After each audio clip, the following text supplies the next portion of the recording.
third and final panel of the day, writing and publishing, which obviously is very relevant to what we're here for today. Again, we've got David back. Andrew. That's all right. Of course I know you, because Joe and Adam. So I suppose to kick off, I mean, you've all between you had a good number of books published. You've been in the industry a good number of years. How have you seen it change over the years since you first started? And so is it easier now, or is it more difficult? Let's kick off with you, David. I think it's just as difficult. It's just differently difficult, if that makes any sense. I think back when I first started out, there was no option. You just started submitting and getting rejected and going round and round in circles. I tried to do something different by giving Autumn away free online, and that was way before Kindle and iBooks and all of that kind of thing happened. And much as I'd love to have had Kindle and iBooks and things like that at my disposal, I'm also glad that I did what I did at that time, because now I think the marketplace has changed beyond recognition, but it's just as cutthroat, just as competitive. But instead of everybody trying to get to editors and agents, people are trying to get their stuff just out there. So the marketplace has just become an absolute quagmire of stuff, some good, some of questionable quality, but it's all just out there. So I think that the volume of books being produced has also increased, because everybody's seen that, thinking there's an easy option now. There still isn't an easy option, but it's become more accessible. I'd still rather have done it when I did it than trying to compete today, because I think getting noticed in today's market is just hugely difficult. I think for me, basically more of a short story writer. When I was first submitting to magazines, probably about 20 years ago, there were many print magazines. I was at a convention the other week, and we were running through a list of magazines. We easily, within about 30 magazines off the top of our heads in about 10 minutes that we used to submit to. And I think now that there aren't that many markets, not really print magazines, there's a lot of option to go online. I think when you're online and there's free content, it's very difficult, I suppose, to decide the wheat from the chaff, really, I suppose. With a print magazine, you know that someone's had to put money into that magazine in order to produce it, and therefore there's more of an effort required to actually sell that magazine. So perhaps the quality control might be higher than things that are given away free online. And also, I suppose, if you do get into print magazines, there's probably more chance of getting payment as a writer than there might be for something that's given away free, because if it's free online in any event, the editor are less likely perhaps to pay for your fiction because they're not getting any money out of it. I think the other shift, though, was about 10 years ago when digital printing came into its own. So yes, people can sort of produce their own stuff, but also the market for short stories changed, because you'll get small presses now doing a lot of short story anthologies rather than magazines. So the small presses have kind of moved into book form, probably rather than doing magazines. So if you're writing short fiction, there's been a shift in the market to anthologies from magazines, I think. Joe.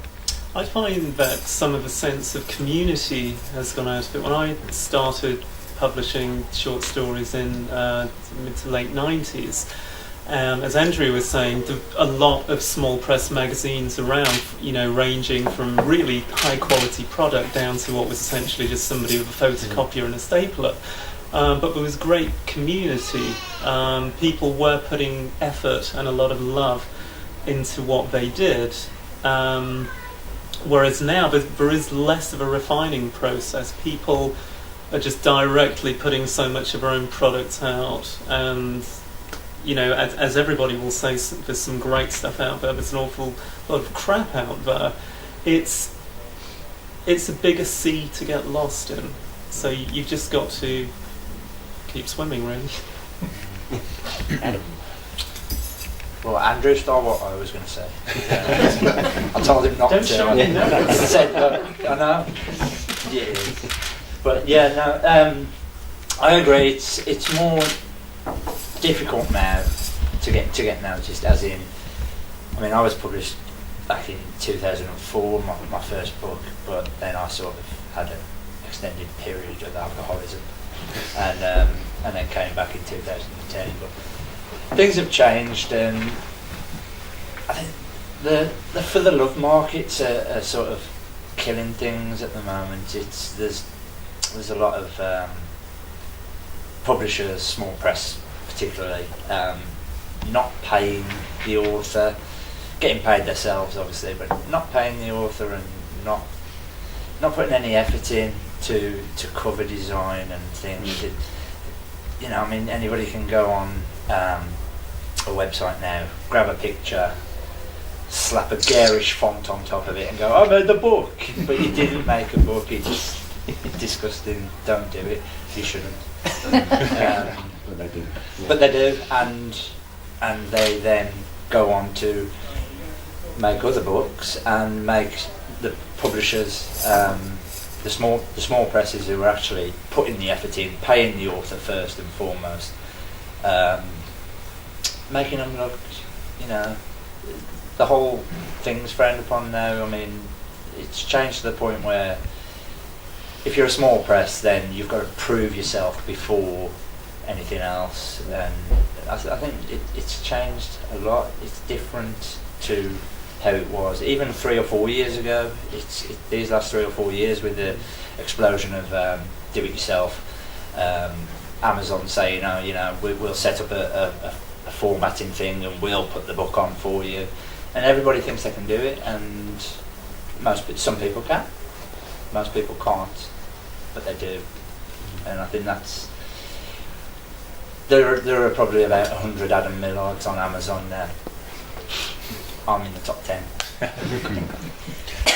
You mentioned small press, and sort of back in the old days, you'd write your story, it would go to an agent, to a publisher, and that was pretty much it. Then they'd look after the publicity, the printing, the distribution, etc. But I noticed some of you got experience of running small presses. So it might be interesting just to kind of explain what happens, because once you just don't write it, there's much more than that to it. So to the people who don't do this, perhaps explaining how it all works and just what hard work it is might be interesting. It's an absolute mountain of work, I think, to the point where I set up a small press because I just wanted to put a line, just some kind of wall between me and the reader, if that made any sense. I think that if people saw books were published by me, Dave Moody, as a person, then they'd think self-published crap, won't touch it. But by creating Infected Books and having the company there, it kind of put a little barrier there, which gave a little bit of professionalism, I thought. But when Infected Books was at its peak, before my books got bought up elsewhere, it was all I was doing was administration. For the amount of time it takes to write a book, you can double that for the formatting, for the proofing, for the editing, putting a cover together. It's just a huge amount of work involved in putting a book together if you want to put a professional quality book together. It's not so difficult now if you want to just finish your Word document, upload it to Amazon. I was amazed the other day. I was messing around with Kindle.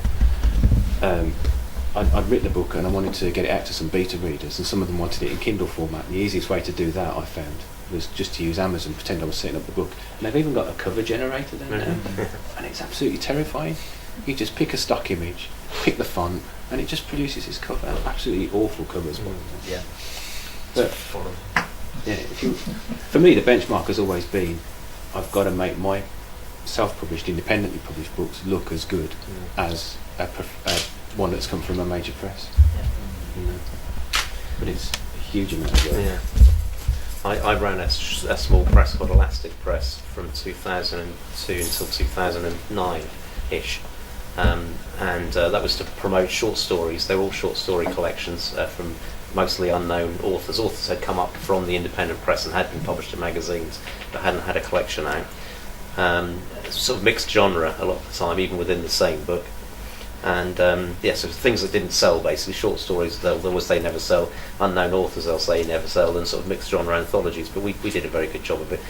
And again, covers are so important. Again, as you were saying, the initial books, it's a bit of a learning curve, but towards the end, we wanted books that obviously would compete with those on the book shelves in Waterstones. We were getting them into Waterstones. But I was running this, I have a small room at the back of the house, reading all the submissions. We did one book every 3 months. I was typesetting it, I was proofreading it. Someone else did the website for it. I was having to promote the individual books. We did book launches. We did book launches ranging from readers. One chap who knew some characters out of Coronation Street, so there's a book launch up in Manchester. We had some people out of Coronation Street reading the book. We did book launches. We did a music anthology, and I had some. We did a launch with musicians playing music as well. So any way really to try and expand beyond the small circle of people who are involved in the genre. Because I think what we wanted to do was to sell books to people that we didn't know. Yeah. But there is a lot of work in that, and eventually, because I was writing as well, my own last 2 years I was running that press, I hadn't actually written any of my own stuff at all. And I thought, well, this is the time to finish now, because you can't. You got to the point where it was successful enough to be noticed and for everyone to like it and to win awards, but it wasn't successful enough for me actually to employ some people to actually take over some of that work, and and the balance was going to shift. It was going to be so much work I couldn't actually do it myself to keep it running. I couldn't afford anyone else to come in to do it, so it was time to... That's exactly the position I'm going to. When I sat there after a couple of years and thought, there's something I used to do that I know years now, what was that? Write a book. Yeah, exactly. So yeah, a lot of work basically. I've done everything from publishing books in different formats to, again, going back to the late 90s, putting together a magazine of my own, which was a hell of a lot of...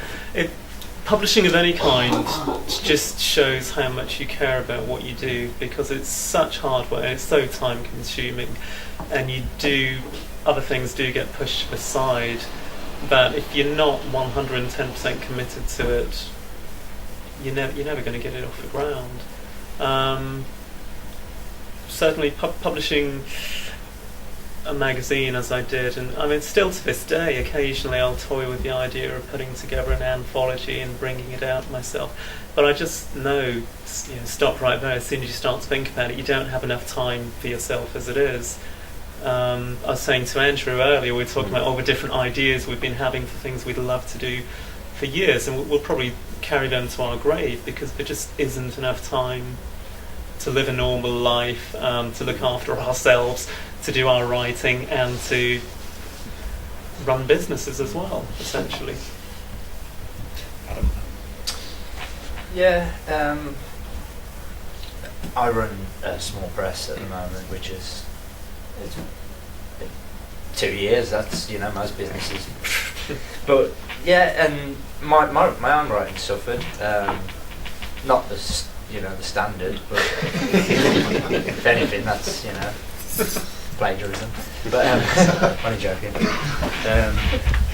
But yeah, if anything, it is a lot of work. We've had to slow down because of we had a busy first year.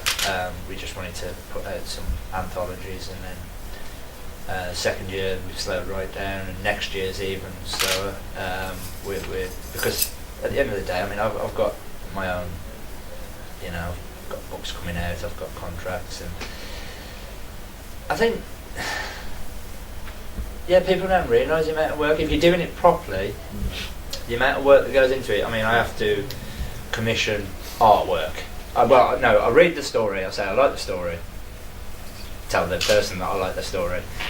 They say, that's lovely. I say, right, then send it. So, and then the whole negotiating contracts with them, because they're going to get paid, obviously, unless you're not doing it properly.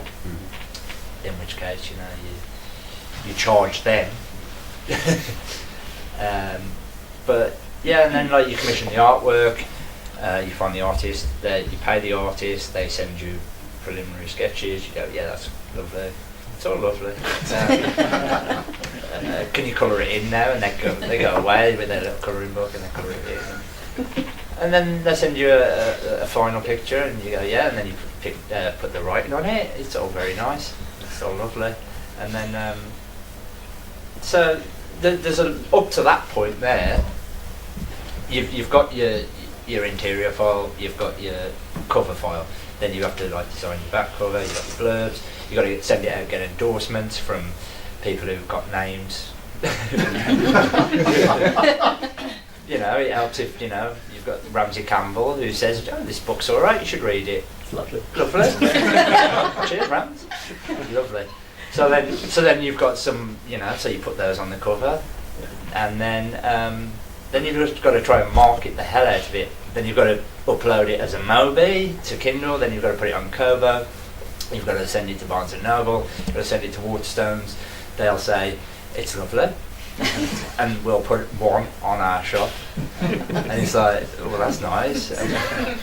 So then they'll put one on the shelf and maybe one in the shop next door to where the author lives. They'll put one there as well. So then you think they're everywhere. They're not. And so again, and then you've got the whole marketing and book launches, and which cost money, and then the author will contact you and say, do you know what would be awesome if we do a hardcover version, and then you do it all again. So that's all lovely. I think what you realise particularly if you write as well, that as soon as the point that you sell your story or your book, that's not actually where it finishes. And I think a lot of writers just think, I've sold that now, and then they kind of step back. And any of the authors that I were publishing, a few of them might have done that. And it's very difficult actually to sell their books if you haven't got a proactive author. Yeah. But the point you sell that story, that's where this journey starts. I mean, you've really got to go out there and just promote to the cows come home, preferably with money in their pockets to buy some of the books.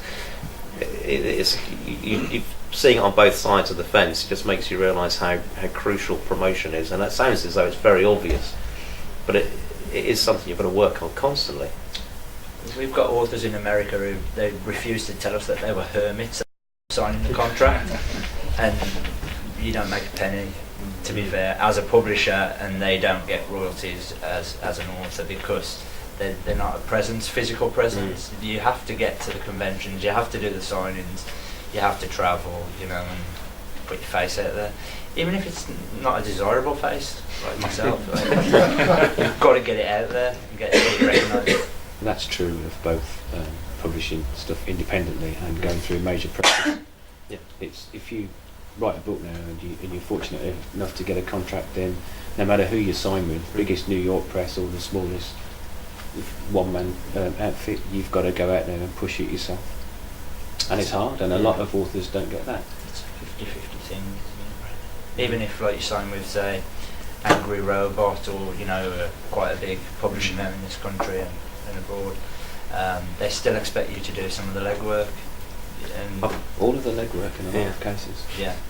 And I've seen author questionnaires for those publishers or certain publishers where it will ask you, what's your online presence? Are you on Twitter? Do you have so many Twitter followers? Or they obviously they need to know that so they can use it as well. But the expectation is that you are doing that in any event as well. It's a real steep learning curve. When I signed with Thomas Dunn Books in New York, the first book, they were all out on promotion. There was absolutely everything. There were YouTube videos, there were big events, there were T-shirts, literally everything. Second book, bugger all, because they think they've invested now, and it's down to you to do it. And it's a hard lesson. I think that happens to everybody. Yeah. Unless you're a huge name or a celebrity cook, that's what you're going to get. Sort of bringing together two sort of threads. So you mentioned, writers occasionally being expected to write for nothing, which I think actually goes across the whole of the creative spectrum, whether you're a musician or a photographer or whatever. People just expect that you'll give your art, as it were, for free, and also tying that in with the promotion. I was thinking, nowadays a lot of people give away like books, etc., on Amazon in Kindle form. Now, do you think this is a good thing? Does it help, or is it devaluing the work? Or take this? I'm happy to take this one. In some cases, fair enough. Give your book away just to run a short promotion. Fair enough. It doesn't increase sales, as far as I'm concerned. I've never known it. It'll put it up to number 1 or 2 in the free chart, and then you can post a nice little screenshot and say, "Look who I'm next to. Look, I'm in the free chart," which is what people do. It means nothing. It means that you've given your money away and your time for free, which is fair enough.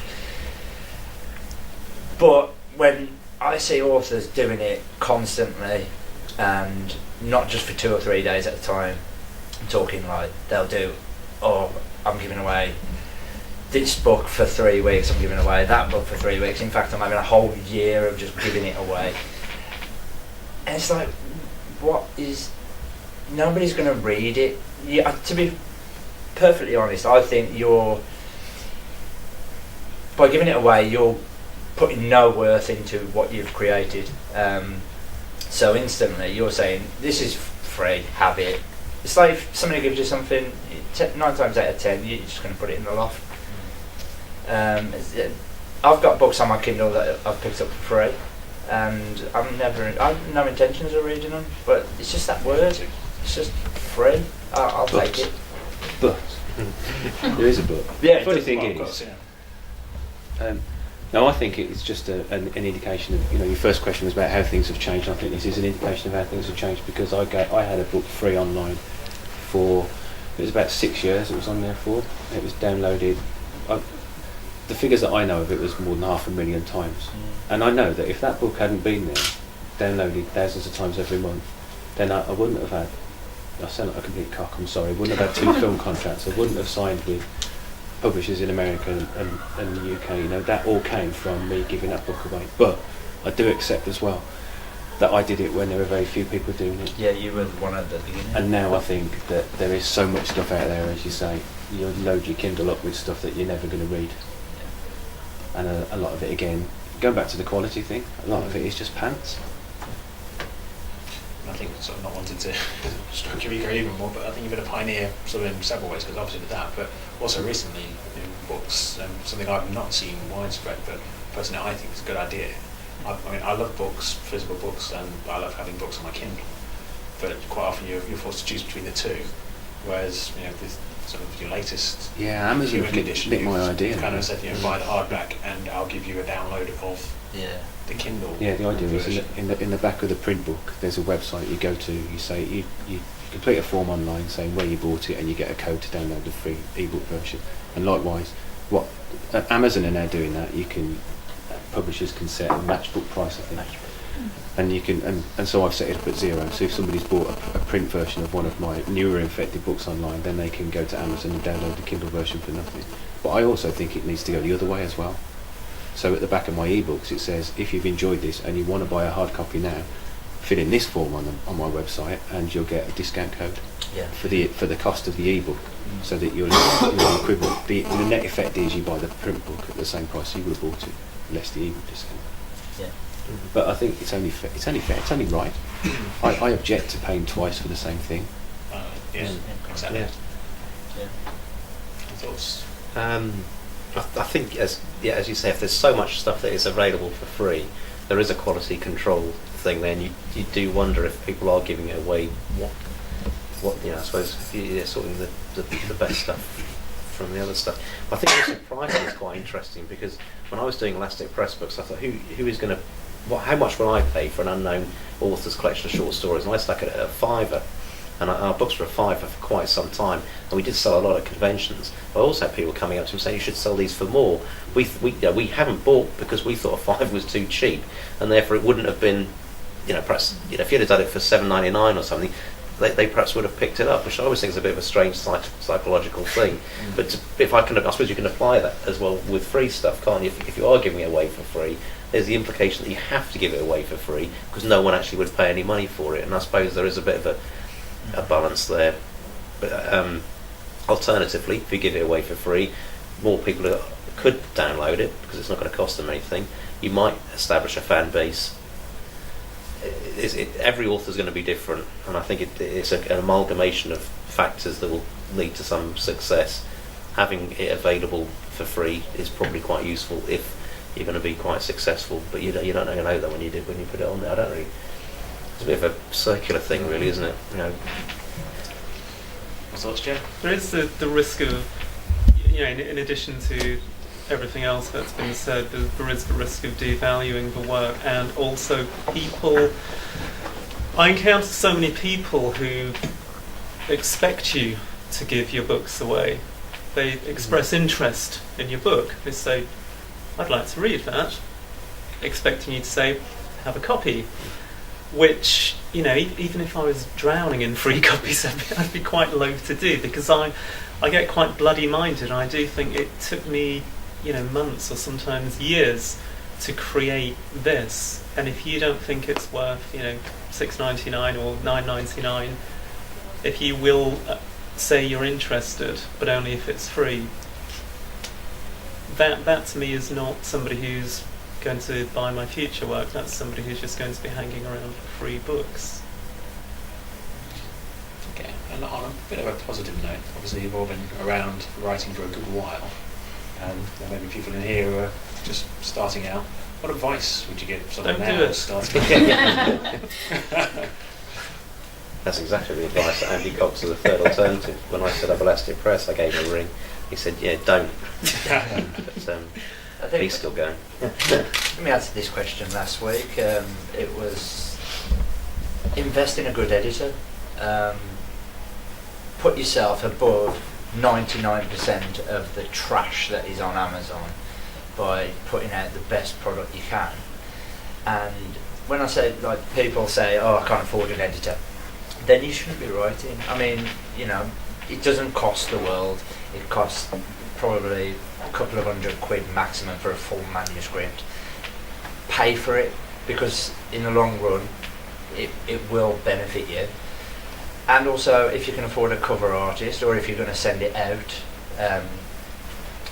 to publishers yourself, but if you are going to self-publish, commission a cover artist and get a proper cover done, instead of just a pair of floating eyes and a couple of trees, which is, I think, the standard at the moment. Andrew? Advice wasn't it? If you're sending anything to anyone, whether it's a magazine or a publisher, actually read the submission guidelines. Well, I know that sounds obvious, but it's no good sending off your horror opus to some publisher who does romantic fiction. But having been an editor, you do get a lot of stuff sent to you. It's completely inappropriate, and it's annoying, really. And you, as a writer, you're doing yourself a disservice by sending stuff out to people who obviously aren't going to buy it. It's not a question of just throwing everything out there and hoping that someone's going to pick up on it. Be specific. Read the guidelines. Comply with those guidelines. You're going to stand a much better chance of being, having the first paragraph read than if you don't do any of that. Joe? Do it because you have to. Don't. I would say don't even think about the finished product. Don't get it out because it's in you, because you have a need to do it. People these days, it's probably the sort of the X Factor effect, isn't it? People want to be famous. People want to be a musician. People see an audition in a hotel, so they go along and think, I can end up on television. Nowadays, people want to be a writer because it is so bloody easy to get something out there with your name on it. It's a way to fame, or at least people think it is. So rather than having to write, they choose to. And I don't think any artist ever consciously decides to do what they're doing. It's as natural as you do it because you have to, and sometimes it's bloody painful, and sometimes it causes you untold misery and stress, and you hate it, and it's a struggle. But you do it, you get through that because it's exhilarating and it's wonderful, and nothing else quite feels like it. We don't, none of us sit down at a desk and think, I'll write a nice little story today. Or why don't I write a book? It's a huge physical, mental, emotional investment.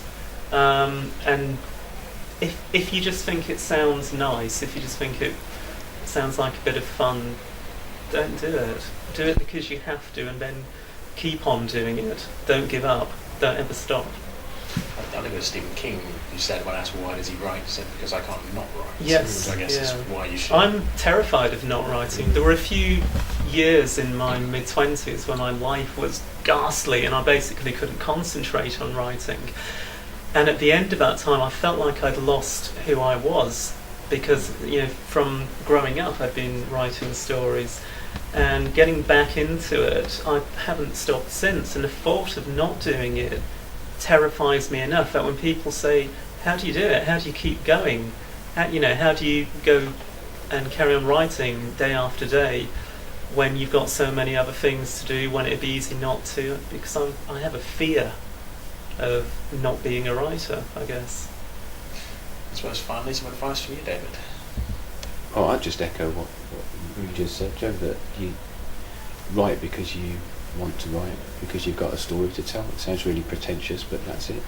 I have to separate, I'm fortunate to be able to write full-time at the moment. I've been for a few years, but I have to separate out the need to pay the mortgage and the need to tell a story.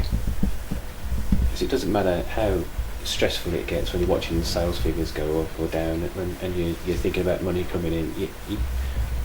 I can just switch all of that off when I'm sitting there and I've got a great idea and I'm banging away at the keyboard.